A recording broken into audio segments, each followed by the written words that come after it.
इसी शिकार है। इस समय में महोबा की जो अर्जन पर्जन है, नैना की वाली मोरंग वाली, जिससे मिलने का तुम्हें इच्छा हो मिल सकते हो, इसके लिए समय दिया जा रहा है। ठीक है, अगर इस समय आपने राज महोबा से 12 वर्ष की वनवास मिला है, यह मुझे श्राप कुष्ठ रोग ही कि दिया गया है। यह श्राप वनवास को मैं अवश्य होऊंगा, लेकिन राज महोबा में यह मेरा धर्म पत्नी रानी फैला इंद्रजीत सॉन्ग सॉन्ग लाइका केना जे बैरी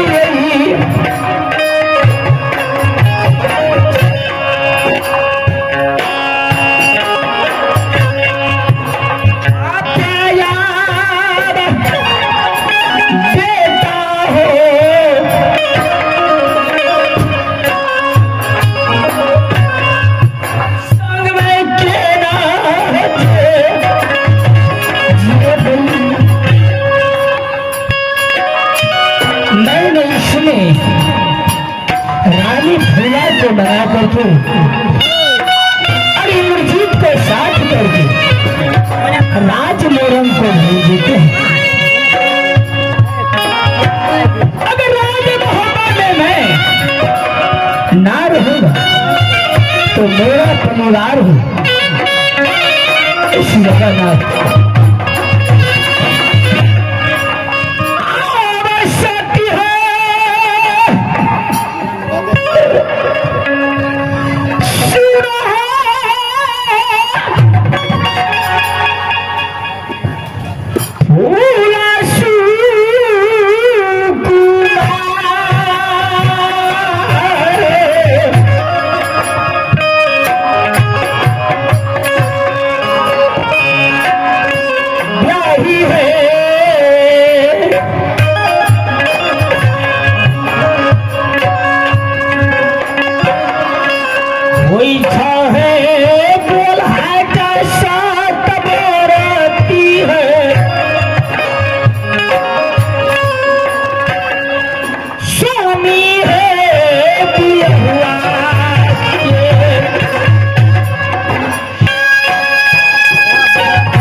समय आप लोग ही राज महोबा की राजा पर जाओ, देख लिया ना जो मैंने कहा।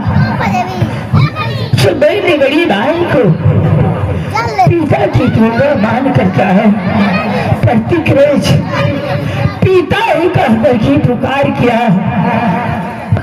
आज भैया मेरे पूरे परिवार को यह राजपाट के लिए घर से ही विदाई कर दिया।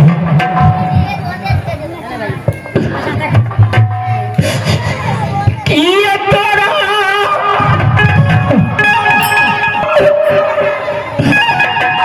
सटल का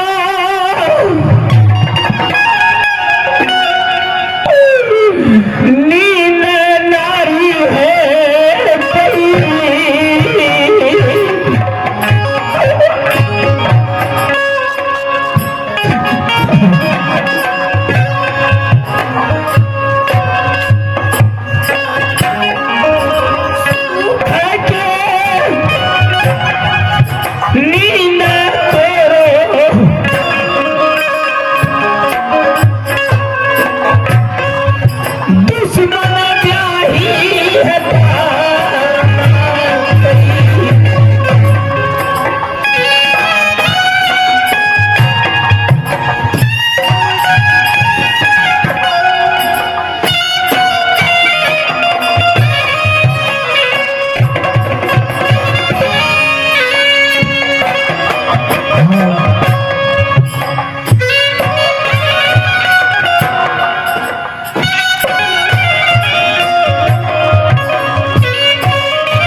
आज ये जीत के लिए मुझे राज्य महोदय में 12 वर्ष की वनवास मिला है।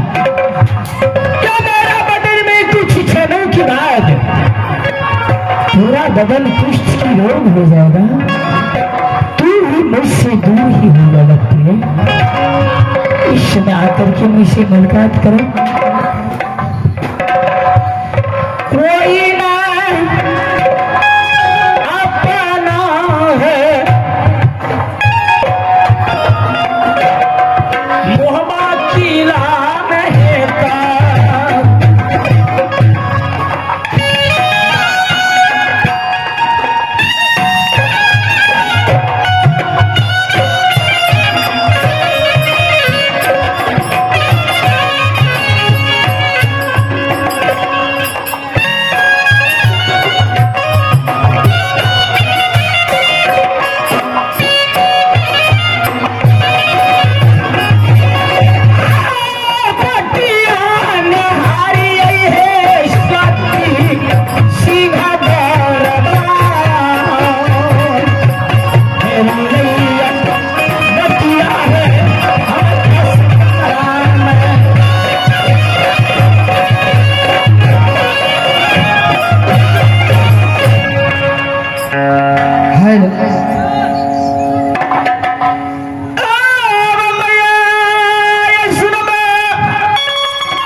राजा महिपाल हमारी राय में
राज मोहब्बत शासन जी के नाम में स्वर्गीय गिरजासन सिंह सास के नाम में सती देवला पड़ती है। मेरी दीदी के नाम में सती सोना, हमारी पुत्र के नाम में बबुआ इंद्रजीत और जब के नाम में बबुआ इंदल पड़ता है। लेकिन मैंने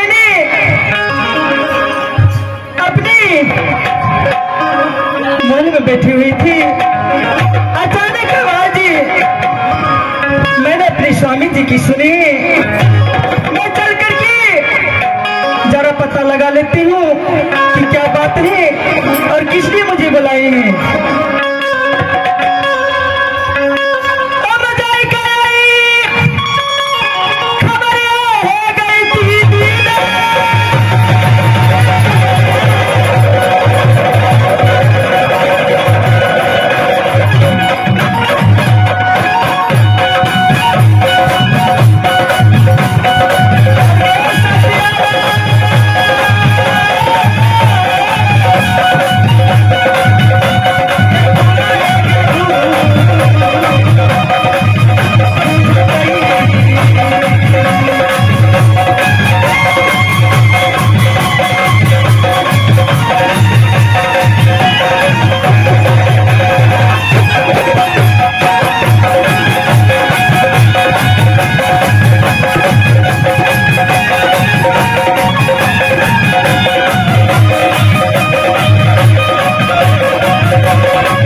हे सखी